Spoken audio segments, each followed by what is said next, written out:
in a tiny restaurant tucked into a quiet corner of Manhattan, one of those warm, amber-lit places where the city's clamor seems far away. The Martins gathered to celebrate Evelyn's 68th birthday. The holiday string lights shimmered gently, washing their table in the soft glow of a late November evening.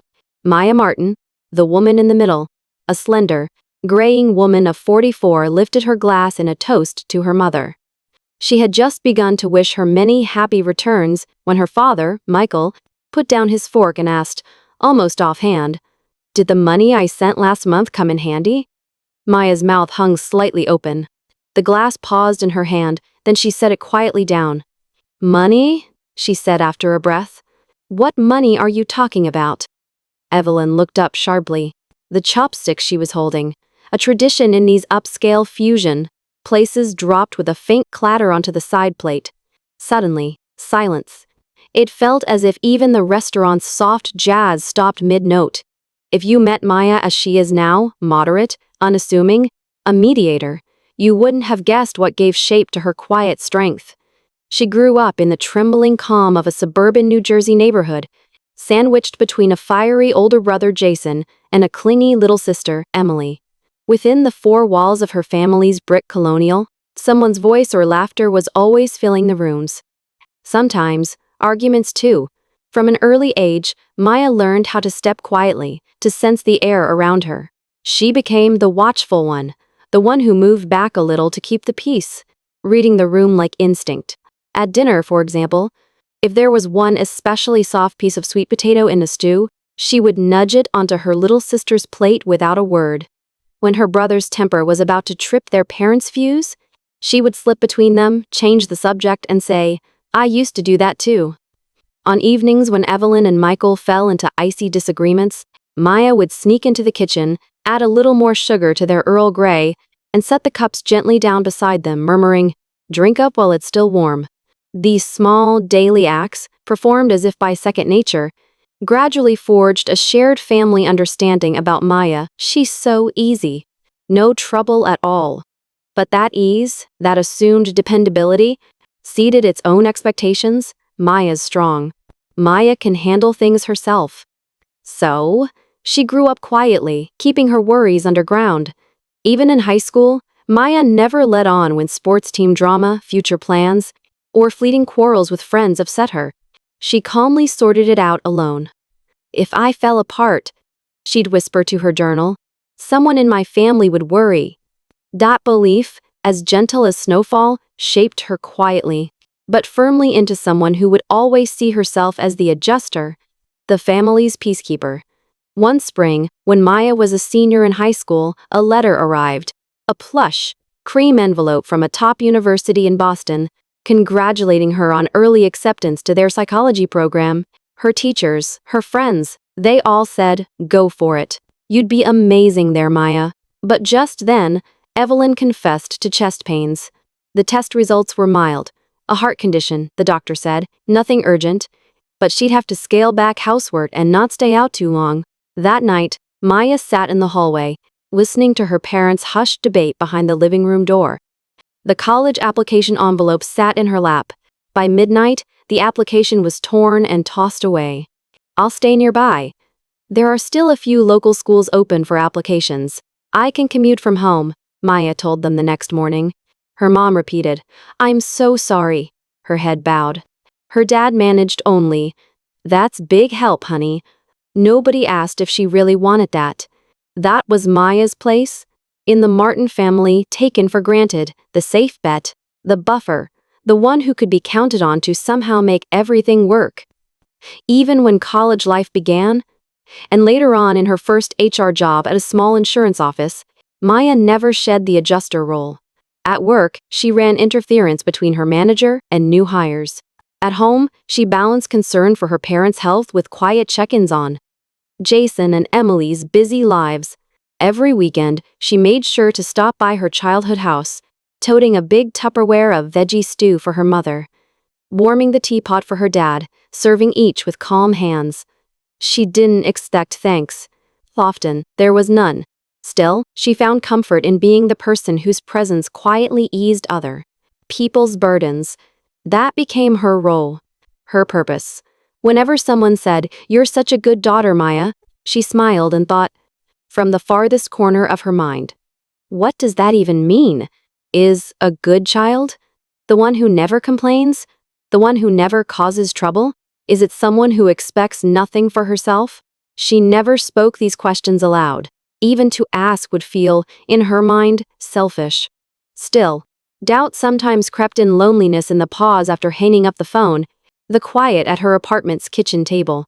Day after day, for someone else, meant putting aside her own small wishes. On some level, she recognized it. Yet she carried on thinking, this is who I want to be. If I'm good, everyone else can keep smiling. That had always been the shape her happiness took, a lesson softly pressed into her since girlhood. In that way, her hope wasn't so far off the mark. The family ran on Maya's quiet steadiness. So did her office, her friends. No one imagined the pillar would someday groan under its own weight.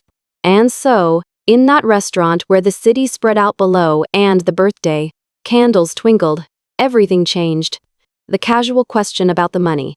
Just a few words, but enough to send a crack right up the middle of so many years' calm. In that instant, something pulled tight in Maya for a very long time. Finally, and very quietly, snapped. But up until then, Maya's life had truly been spent protecting those she loved. That didn't change just because no one ever noticed or thanked her. A month or so before that dinner, on the edge of autumn, Maya was sitting at her kitchen table outside Montclair, New Jersey, sorting bills by the window. The trees were just beginning to turn, their leaves a pale red gold in the muted light. She was halfway through updating her budget spreadsheet when her phone buzzed. On the screen, Mom. Unusual, that time of afternoon. Her mother almost never called before 9. Maya caught a hint of worry in her chest and picked up. "Hi, Mom?" Evelyn's voice was soft, tentative. Maya, could I trouble you for something?" There was a pause. "Could you maybe lend me about $1,500? It wasn't the first time Evelyn had asked for help, but Maya blinked in surprise. "What's wrong, Mom?" Evelyn, after a breath. "The bathroom broke. The plumber says it's an old kind, needs special parts." "It's more expensive than I thought," Maya answered without hesitation. "Don't worry, I'll transfer it right now."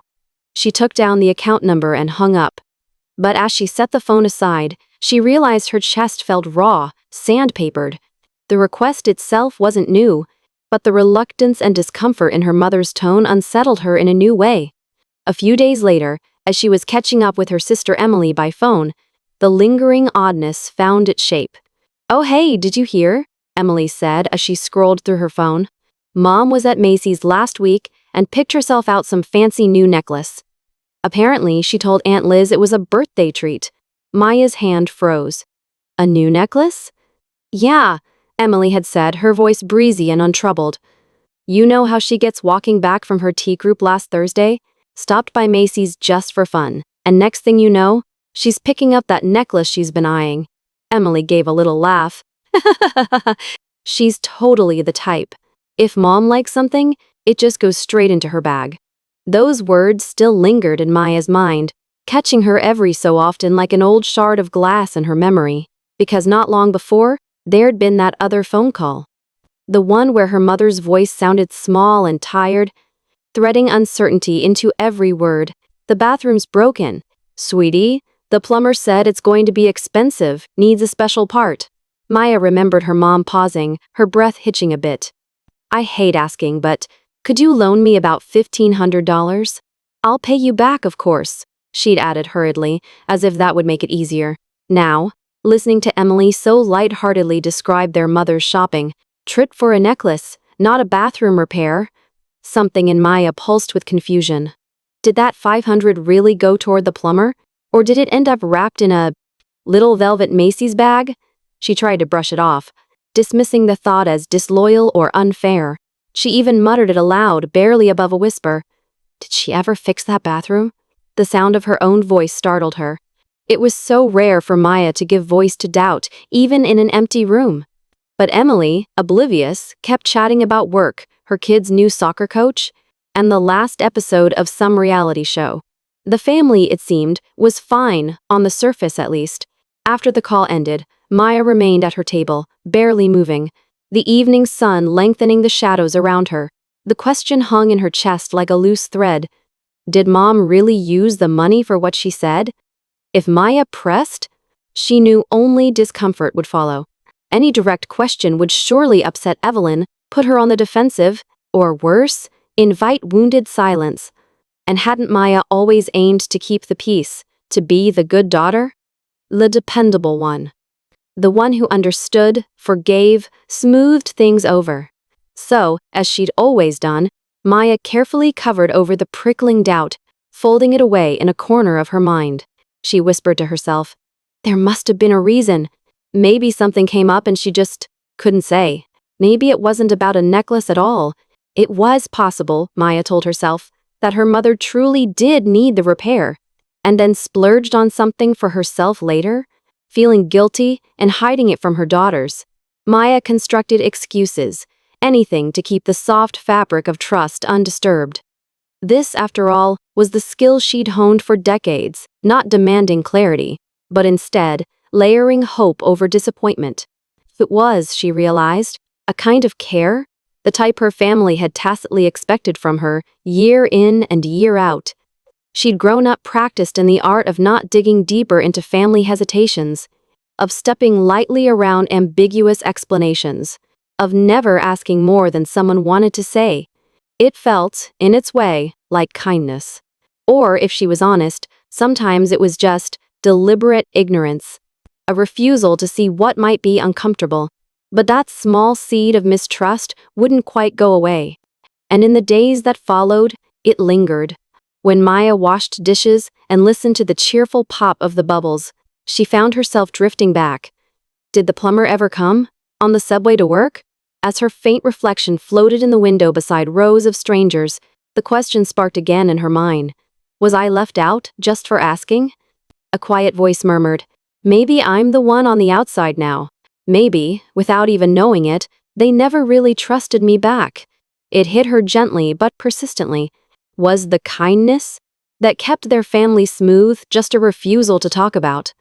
What truly mattered? Had she, by always smiling and brushing aside what hurt, helped build walls instead of bridges? But the habit was deep and easier to maintain. When the doubts swelled too near the surface, she pushed them away with a laugh. Oh well, I guess it doesn't really matter. Even as she spoke the words to herself, she knew the sting remained behind her smile, gritty and unresolved. And so Maya carried on, returning every Sunday to her childhood home, bringing over big bowls of chicken stew or freshly baked cornbread. She swept up crumbs, refilled teacups, reassured her mother after her doctor visits, and made sure to ask after her father's health, never once pointing to the little crack that had formed in her heart.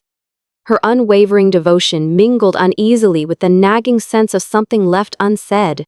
These two strands, love and discomfort, twisted tightly together in the tapestry of her days. She had no way of knowing then that this tiny fracture was about to widen, shaking her steady world. That evening, the Martins found themselves all together again, the whole family, for the first time in months, at a cozy new American bistro in Soho. Light filtered through Edison bulbs, glinting off the reclaimed wood tables. Floral centerpieces, rich with late autumn blossoms, brightened the space. They gathered for Evelyn's 68th birthday.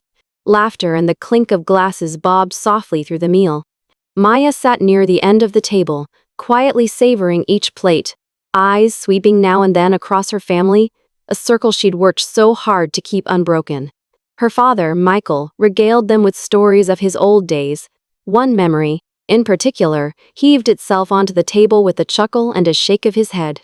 That old whiskey decanter over the fridge? Had it for over 40 years. Back when you kids were small, and your mother went to sleep early, I'd pour myself a finger or two and listen to jazz. Quiet times. Jason, her brother, grinned and swapped stories, while Emily leaned in brightly, drawing out more family memories. Evelyn laughed, pretending surprise. I never knew you did that. The scent of roasted root vegetables and rosemary chicken mingled with all.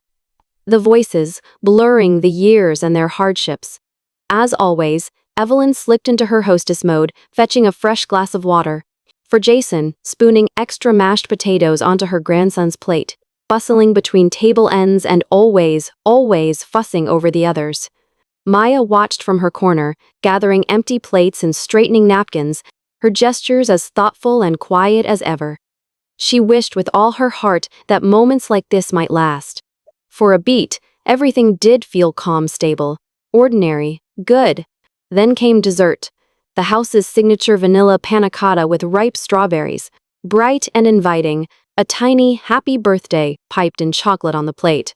They raised their glasses in a small, warm toast. "Happy birthday, Mom!" Evelyn's blue eyes sparkled, a rare smile on her lips. Maya met her gaze and nodded quietly, her own glass lifted in salute. Up to that moment, everything seemed as if it would follow the safe, familiar script.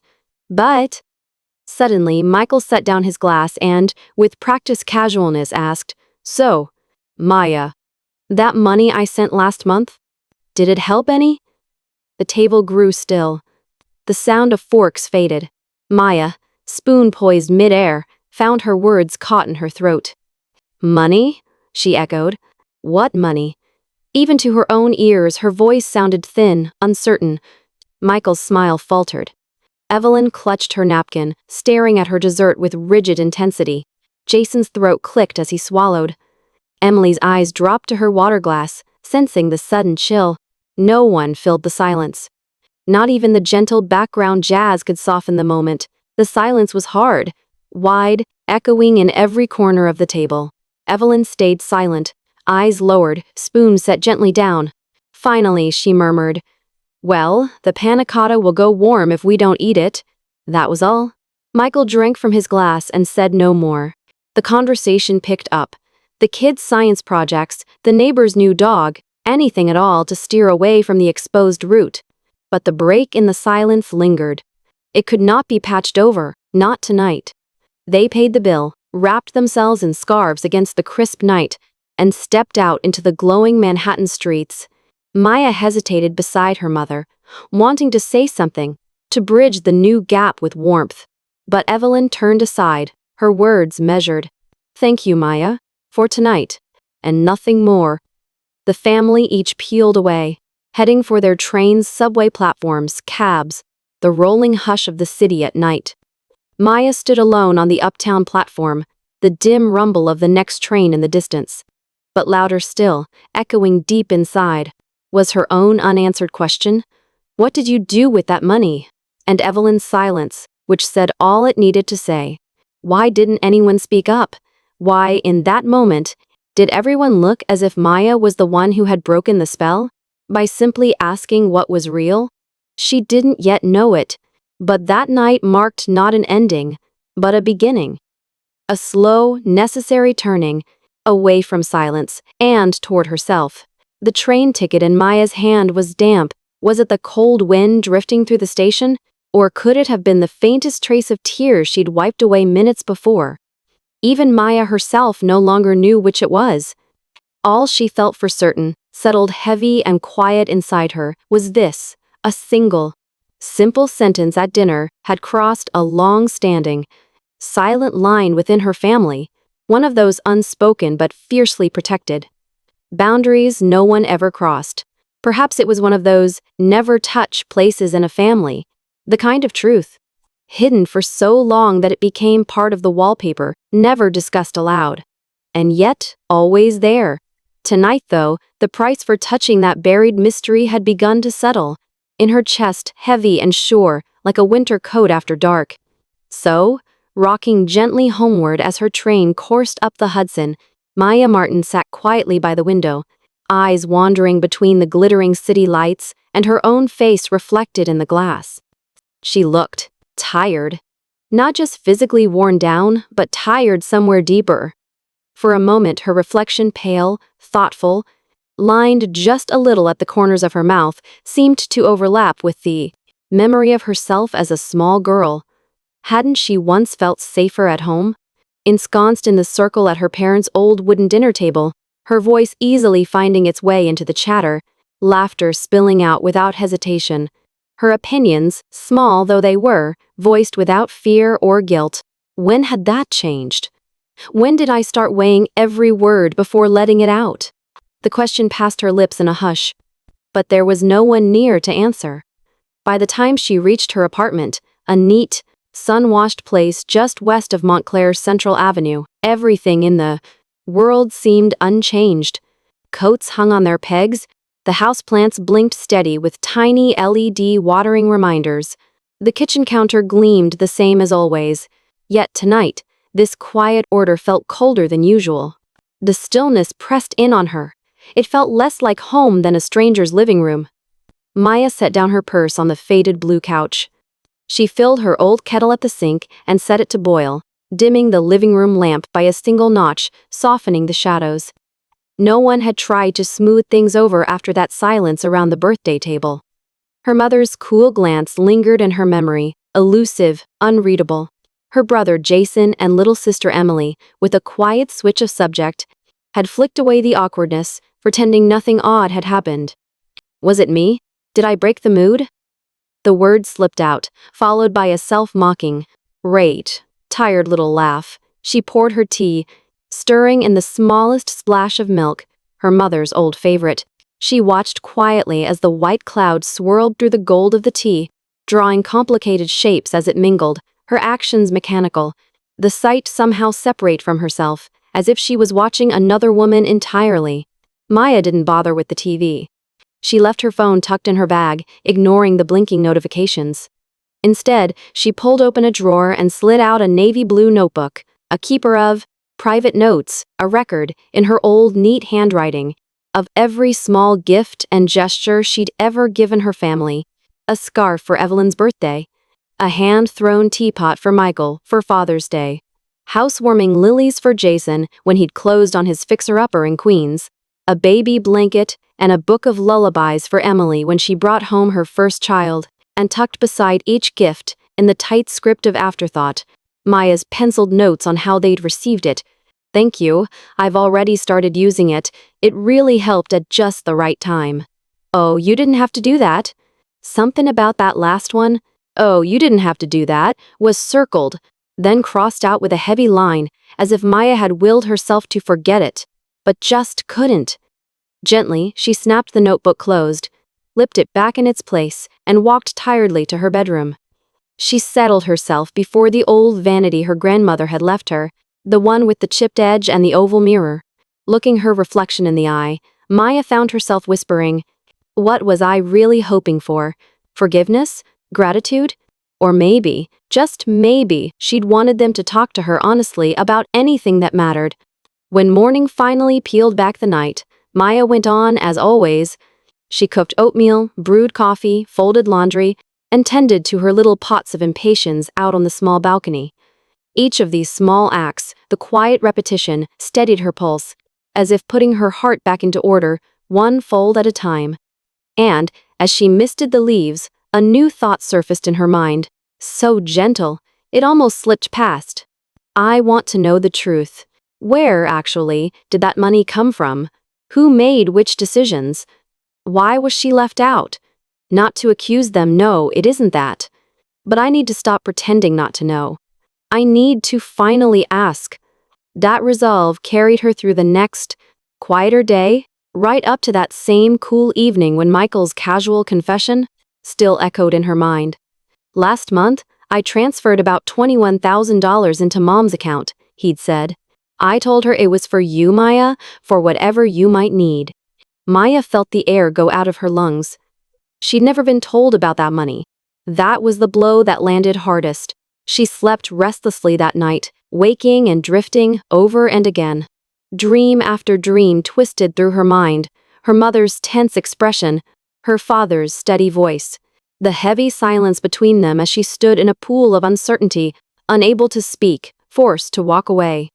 Dawn, at last, came with only the faintest sliver of restfulness. She got up, moving through the morning in an automatic calm, breathing slow. Inside her work bag, Maya tucked printed bank statements from her savings account, and, on a whim, she placed a little tin of Earl Grey, the brand her mother had. Always loved most. Just go. Not to blame, just to find out. That became her quiet pledge. Maya's steps toward her childhood home in Maplewood were measured and steady. The air smelled the same as always, a mix of boxwood in the flower beds and old linen from the mudroom closet. Her mother's voice called out. Calm, practiced, trying for a friendly warmth. Maya? Well, this is a surprise. Did you have something on your mind? Yeah, there's something we should talk about. Her mother seemed to sense, instantly, the edge in Maya's voice and ushered her inside. Come on. I've got some warm towels out of the dryer, they'll still be soft. The living room hadn't changed. The table was clear, chairs neatly tucked in. The air, however, was wound tight, quiet almost to the point of discomfort. Maya sat and quietly offered the tea. This is the blend you liked. It's still warm from the pot. I thought I'd bring it over. Her mother smiled gently. Thank you, sweetheart. But Maya didn't miss the shiver that ran through her fingers as she accepted the cup. After a minute's hush, Maya spoke carefully. Dad told me yesterday about the $21,000. At that, Evelyn's hand stilled midway to her mouth, her eyes falling to the tabletop. So, you heard about that then? I honestly didn't know. No one ever said a word. That money? Well, it never showed up in my account. I suppose not, Evelyn said quietly, her words clipped, her gaze fixed on the tea swirling in her cup. Silence, thick as cold honey, filled the room for a few moments. Then, with a deep exhale, Maya placed her printed bank statements gently on the table. I just needed you to know, none of that money reached me. Evelyn's lips pinched, and she closed her eyes. Finally, after a long minute, she started to speak, her words quiet, almost ashamed. It was Jason, she said softly. Your brother ran into some trouble with the mortgage. The bank threatened to foreclose. And, well, you know he co-signed a loan for a friend a while back? That fell through, and he was on the hook. I thought your father might help out. So when the money came, I sent it on. Paid the balance for him. She glanced up quickly. I thought, well, I always did think of Jason as the one who would hold the family together. Help was something he needed. And I believed it was only right that I cover for him.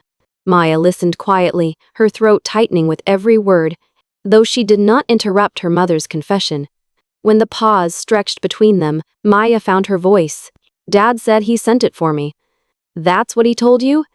Evelyn nodded, still unable to meet Maya's eyes. He did. But Maya, if I'd told you the truth, I thought you'd be angry. A long hush, and then Maya, would I be angry? Not in the way people usually get angry. You wouldn't shout, you'd just pull away. Hurt quietly. For me, that's always been the hardest part.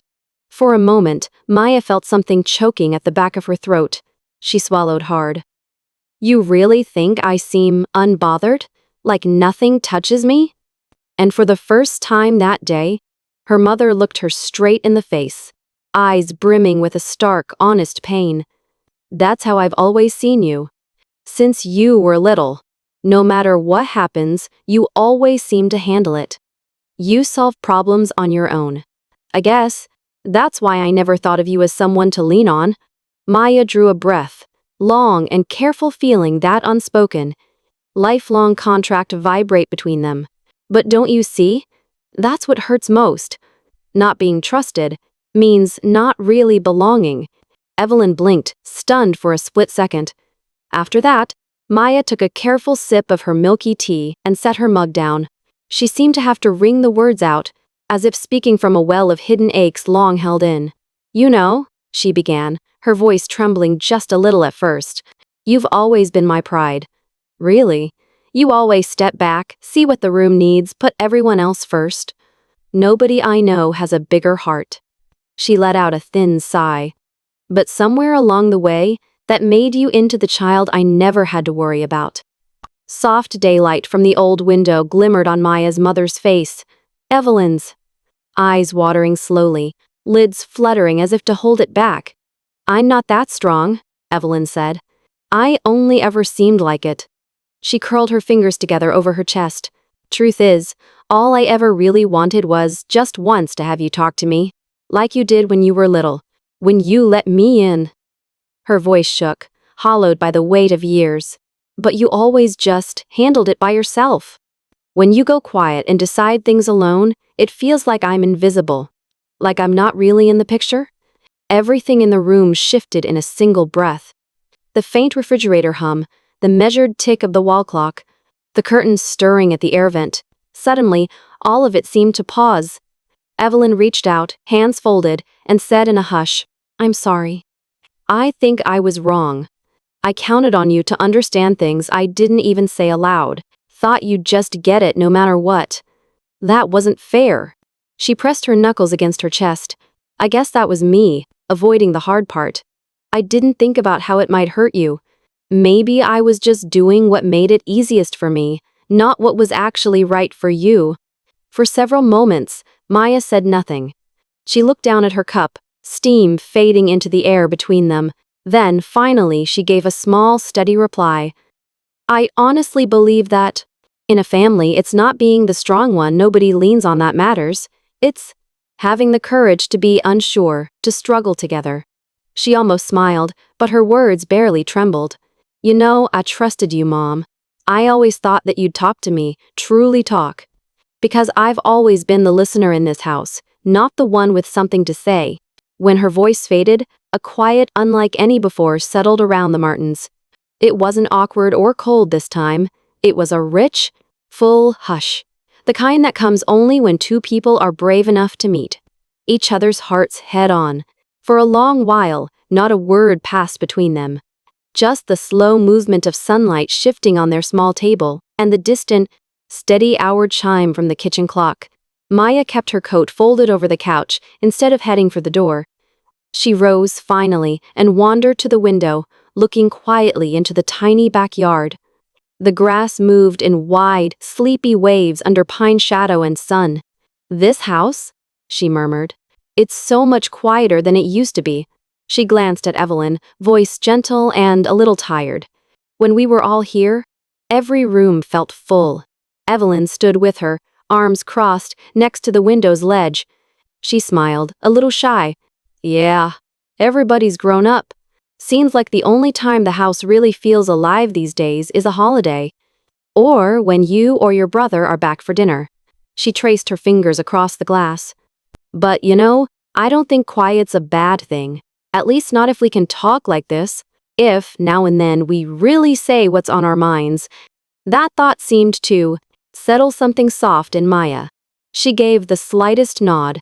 She didn't have answers, not today.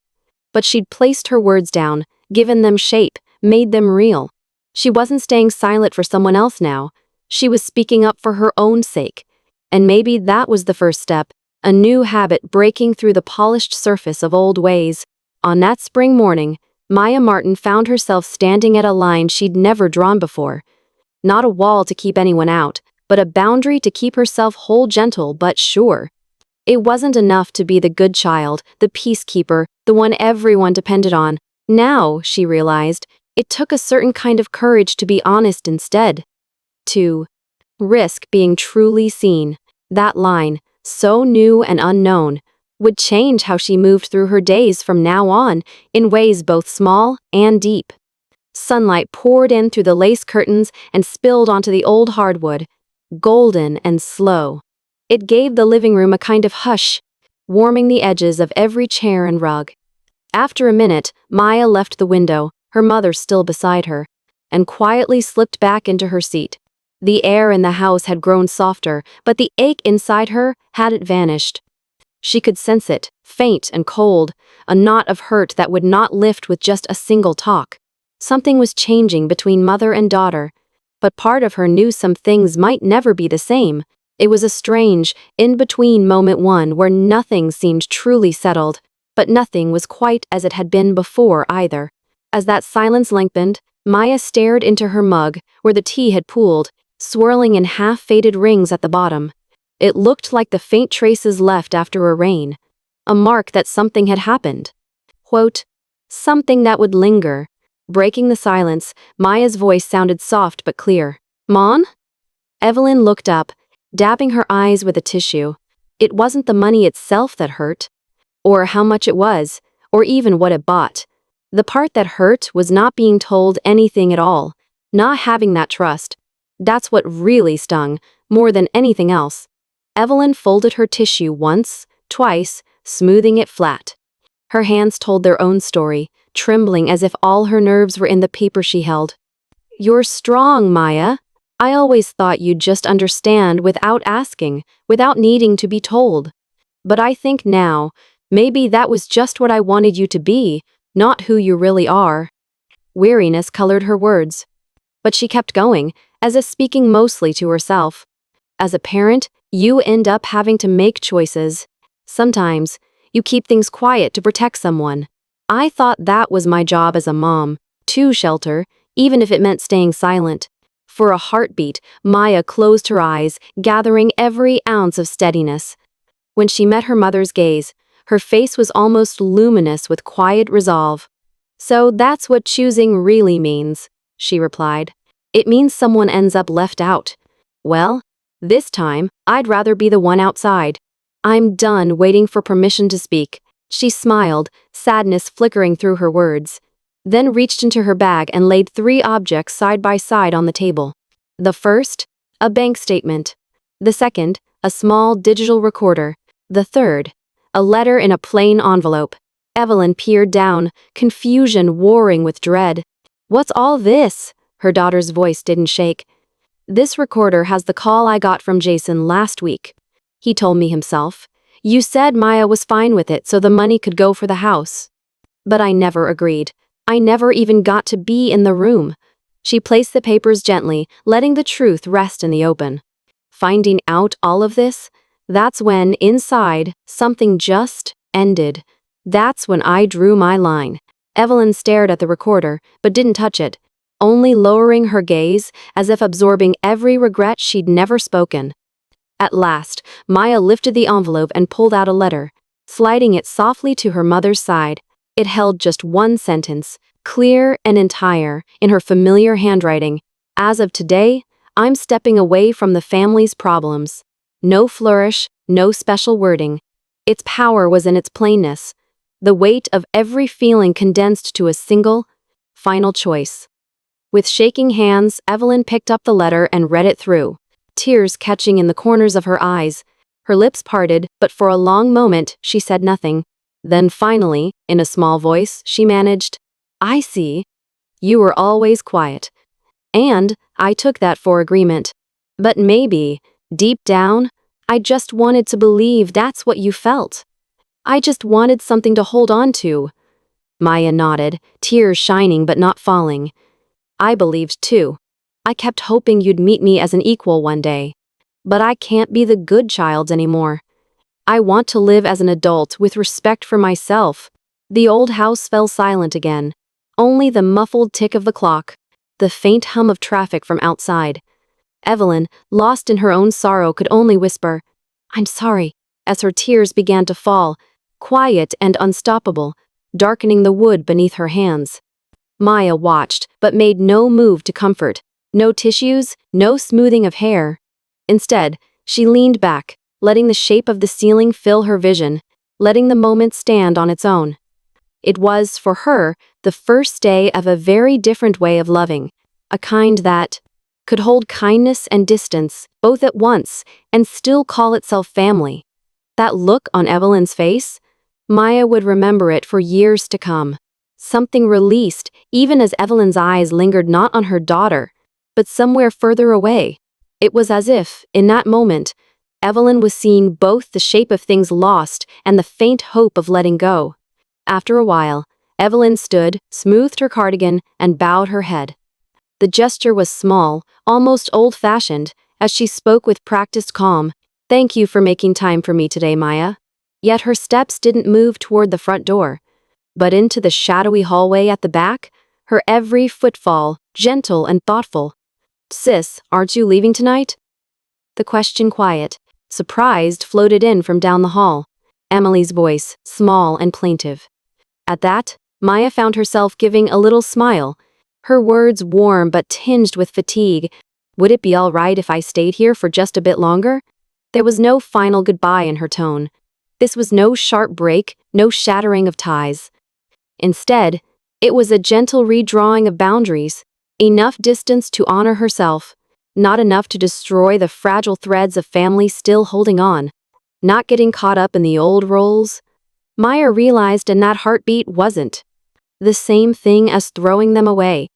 She was choosing, at last, her own place, the courage to say this much and no further.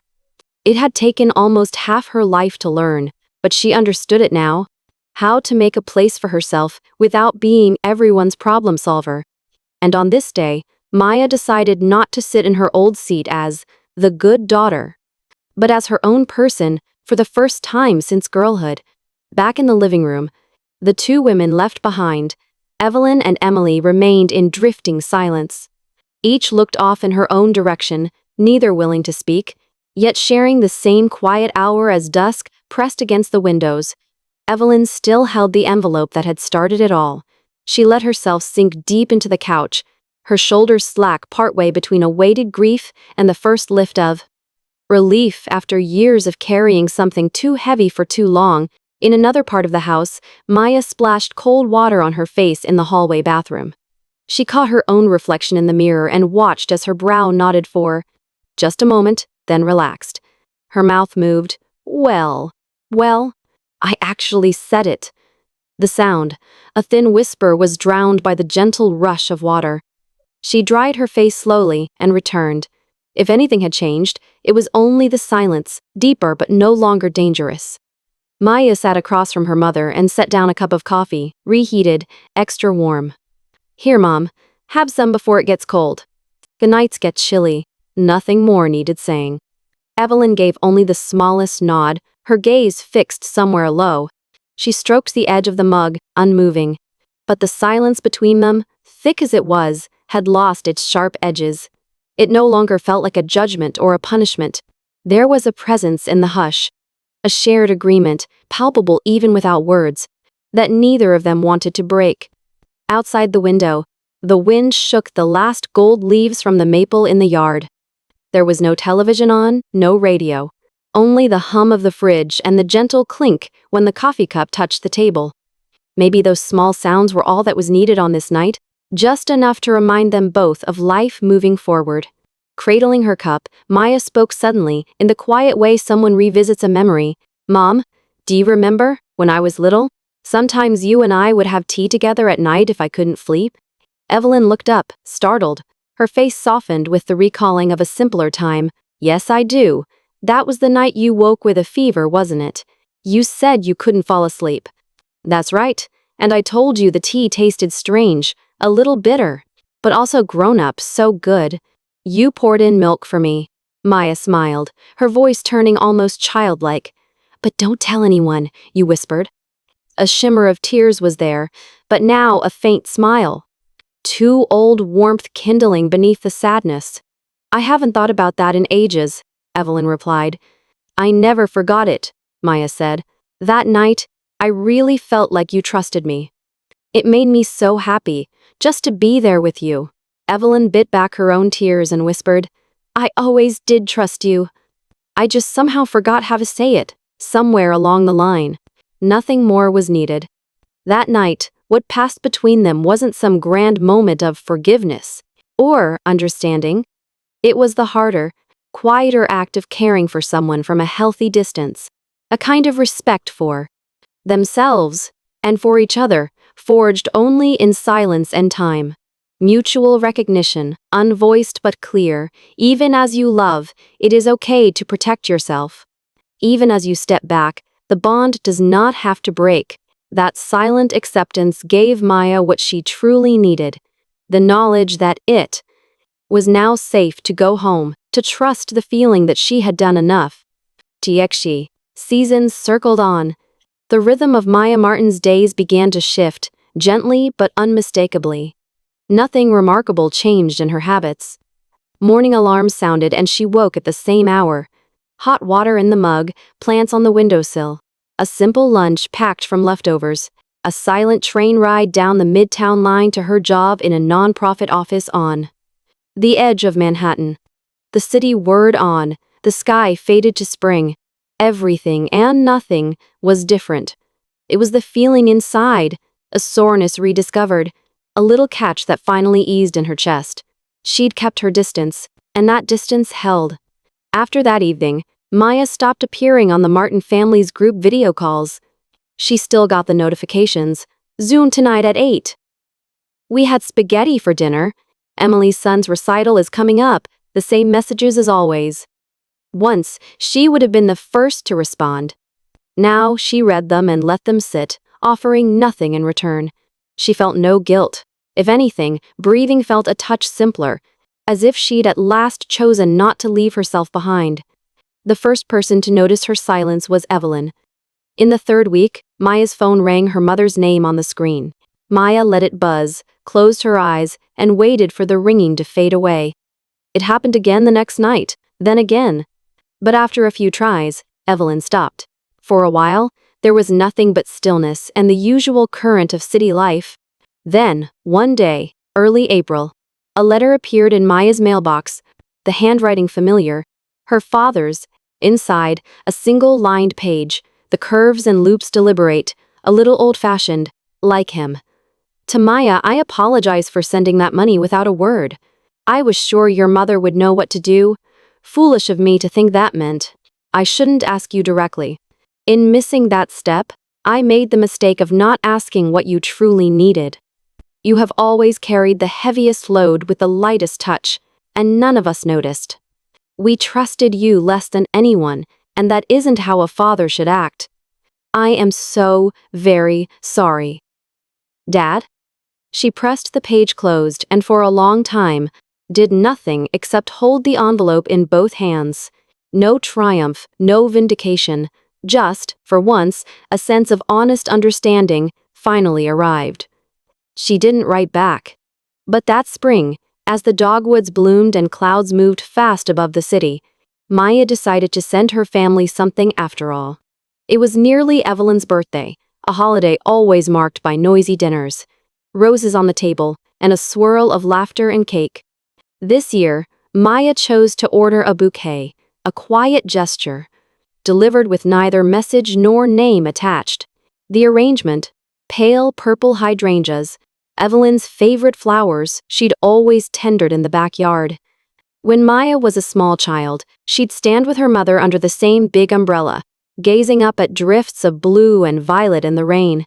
She arranged for late morning delivery, specifying only the house on Maple Drive. On the afternoon it arrived, Maya spent her day as usual, but that night, her phone chimed. It was a brief text from Evelyn. Thank you. I knew it was you. The hydrangeas are beautiful. And that was all. The final words hung in the quiet like dew. Enough for anyone willing to listen. That was how Maya's season changed. Not with fireworks or shouting, but with the soft strength of silence and the surety that she had, at last, found a family boundary she could both honor and love within. Yet in all those words, there was not a trace of accusation, apology, or excuse. It was as if a new language had begun between them, one where meaning was shaped, not by speaking, but by the silent spaces in between. Maya Martin sat quietly on her living room couch, her eyes focused on her smartphone screen. She took a long, quiet breath and leaned back, letting her shoulders ease into the cushions. There are things you can convey without ever putting them into words. Even when you're apart, it's possible to remain connected in spirit. But that isn't the same as, it's fine not to say anything. It means you've built a relationship close enough that even when words are absent, you are still permitted presence. That new certainty was what gave Maya strength. It helped her decide, gently but firmly, that she would keep her distance, just for a while longer. A few months passed. On her days off, Maya found herself drawn to the little flower shop at the corner of 12th and Pine, tucked between a bakery and a shop that sold wind chimes and greeting cards. Each time she bought just a single bloom. Whatever was in season, in late spring. It was a cluster of hydrangeas. Later, creamy cosmos in April, then, as the air sharpened with autumn, dark red camellias. When March returned, she chose lily of the valley, small and fragrant. They were flowers her mother loved, but now, Maya chose them for herself, for her own peace, and not anyone else's sake. That simple ritual became her own kind of comfort. It was a private act of healing, a way to care for her heart after years spent caring for everyone else. To live for someone else and to care for yourself, surely these two aren't in contradiction. Maybe, in truth, it is only when both are present that a true relationship can be born. Realizing this, Maya was content, for the moment, to watch her family gently from a distance, no longer in her old role as fixer, but neither shutting them out. For her, this was not the end, but a liminal space, time in which to choose, in a new way, how they'd go forward together. Distance, she realized, didn't just mean pulling away, it meant holding space for respect. As the first notes of spring filtered in, the city's air softening, the sidewalks lined with daffodil shoots and the perfume of Daphne, the new season's promise lingering everywhere. Maya, too, felt her routine brightening. She started walking farther each Saturday morning, letting her feet carry her to places she'd never bothered to visit, just to breathe a different wind. One weekend, opening her mailbox near dusk, she saw a familiar envelope addressed in her father's neat, forceful writing. Inside was a single letter, penned more boldly than the last, to Maya. "Those hydrangeas the other day, those were from you, weren't they? Your mother polished up her old vase and set them in the hallway, right where the sun falls in the afternoon. She never said your name, but I could see. Her eyes were just a little pink at the corners. She's been thinking, in her own way. She's working things through, even if she can't say it out loud just yet. For now, let her be. Don't push anything. Listen, do you remember your old diary from when you were a kid? Found it by accident, cleaning out the closet. On a page titled, 'The Day Mom Smiled,' you'd written only one line, 'Today.' Mom spilled her tea and laughed. I went to get the dish towel, and on the way I started laughing too. I want you to know, Maya, I am proud you kept that memory, even after all these years. Thank you. Love, Dad." Maya held the letter with both hands, standing motionless in her doorway as the city evening slid around her. Her old diary, the words of a child somehow waiting in the back closet, revived now by her father's memory. With them came the oddest sense of solace, the feeling that maybe, for the first time in a long while, she'd been seen for who she was. That night, Maya picked up her phone, fingers hesitant. She scrolled to her mother's contact and waited, letting the screen's cold light steady her. Finally, she typed, "Thank you for noticing the flowers." She stared at the message a long time before pressing send. It took only a second to cross the distance. After, she let the phone fall to the couch beside her. A long, piercing quiet followed, not uncomfortable but whole and still. There was no reply that night. She didn't expect one, but a few days later, tucked between her gas bill and a grocery coupon flyer, a small envelope waited in the mailbox. The handwriting was unmistakably her mother's. "I am learning to wait for days when I want to talk again." Those simple words carried all the meaning Maya needed. They weren't about the past being over, but about allowing hope itself to begin again. Spring is a season of beginnings, and in even the quietest, most uncertain days, little buds do emerge. Life pushes forth, gently but insistently, everywhere you let it. In a red brick apartment building on a leafy New Jersey street, Maya Martin's story went on. That's where she made her home now, just herself. In 2 tidy rooms with a balcony full of herbs and shelves lined with used books. Her mornings followed an easy rhythm, up before dawn, a walk through the side streets to buy fresh apples and green onions, a return with a tote bag swinging quietly, water trickling from the pitcher onto her basil and sweet alyssum, a humble breakfast, always a mug of tea. There was nothing remarkable about these patterns, they were simply hers. Once, everything Maya did was for someone else, for her parents, for her siblings, for coworkers, neighbors, everyone. She'd learned so well how to gently swallow her own voice, to keep the peace even when it cost her. But nowadays, even as she kept ties with her family, Maya made a gentle space for herself within those boundaries. Most nights, she would step out onto the balcony, look up, and see the city. A line of windows glimmering, soft and distant, as if each held a separate story, all gently keeping their own distance. Sometimes, in the hush between sleep and waking, she would dream of the old house. Her family circled round the kitchen table. Her mother's laughter, her father's nod, Jason's dry jokes, Emily's quick hands at the dish sink. Maya just sitting among them, silent, smiling, content to just belong. But in the morning, when sunlight brushed across her bedroom, she woke without the ache of regret. Only a quiet relief and a new, small certainty. This really is all right, she'd whisper to herself with a slight smile, setting the kettle on the stove and pouring tea into her favorite chipped mug. Maybe, if it were years ago, she might have looked for another shadow at the breakfast table, waited for the family's breath behind her. But now, she felt most deeply that she, herself, had found a real place to dwell. One rainy Wednesday at her office in Lower Manhattan, a young coworker approached her. "I can't help it. I keep putting my family ahead of myself. I'm worried I'll never learn to put me first." To this, Maya answered, in her gentle, even voice, "It's easy to mix up kindness with self-forgetting. But real kindness, what I think of as true kindness, means you know how to care. For yourself, honestly too, you need both, or else you're only left empty." She realized, as she spoke, she was reminding herself as well. To keep distance between yourself and others isn't coldness, not at all. It's the skill that lets us stay close, at a steady, honest pace, a pledge to respect each person's edges, their boundaries. Maya Martin, the adjuster in her family, had taken nearly a lifetime to learn it. She hadn't forgiven everything, nor could she forget what hurt her. But at last, she arrived somewhere safer, a place where old pain, her family's, and her own, could exist without reopening the wounds. She never turned her back on her family. Every season, she continued to send flowers, sometimes with only a card, no signature needed. Yet her mother always seemed to know, "These are from Maya," she'd say quietly, arranging them with extra care, thinking of others and not growing too close. Those were not opposites. Maya now understood how they could live side by side. Whenever night deepened around her, she'd sit by her window, open her old blue notebook, and write down her little joys, notes no one else would ever see.